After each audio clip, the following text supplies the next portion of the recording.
श्री अष्टलक्ष्मी स्तोत्र। सुमन सुवंदित सुंदरी माधवी चंद्र सहोदरी हेममये मुनिगण मंडित मोक्ष प्रदायिनी मंजुल भाषिनी वेदनुते पंकजवासिनी देव सुपूजित सद्गुण वर्षिणी शांतियुते जय जय हे मधुसूदन कामिनी आदिलक्ष्मी सदा पालय माम्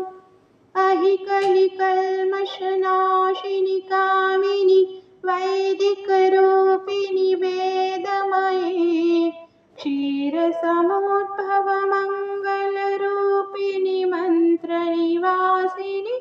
मन्त्रनुते मङ्गलदायिनि अम्बुजवासिनि देवगणाश्रितपादयुते जय जय हे मधुसूदन कामिनि धान्यलक्ष्मी सदा पालय माम् जय वरवर्षिणि वैष्णवी भार्गवी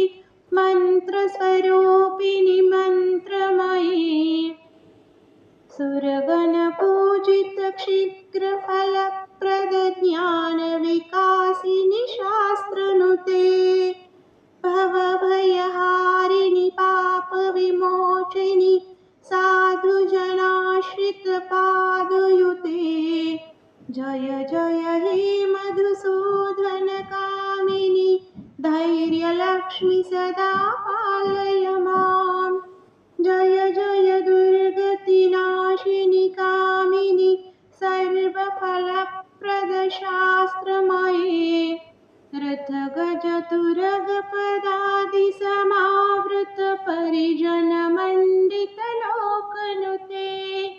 हरिहर ब्रह्म सुपूजित सेवित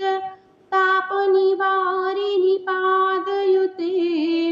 जय जय हे मधुसूदन कामिनि गजलक्ष्मी रूपेण पालय माम् अहि खगवाहिनि मोहिनि चक्रिणि रागविवर्धिनि ज्ञानमये गुणगणवारिणि लोकहितैषिणि स्वरस्वप्तभूषितगाननुते सकलसुरासुरदेवमुनीश्वर मानववन्दित पादयुते जय जय हे मधुसूदन कामिनि सन्तानलक्ष्मी त्वं पालय माम् जय कमलासनि सद्गतिदायिनि ज्ञानविकासिनि गानमये अनुदिनमर्चित कुङ्कुमधूसर भूषितवासितवाद्यनुते कनकधरा स्तुति वैभववन्दित शङ्कर देशिकमान्यपदे जय जय हे मधुसूदन कामिनि विजयलक्ष्मी सदा पालय माम् प्रणत सुरेश्वरि भारती भार्गवी शोकनिवासिनि रत्नमये मणिमयभूषित कर्णविभूषण शान्ति समावृत हास्यमुखे नवनिधिदायिनि कलिमलहारिणि कामितफलप्रद हस्तयुते जय जय हे मधुसूदन कामिनि विद्यालक्ष्मी सदा पालय माम्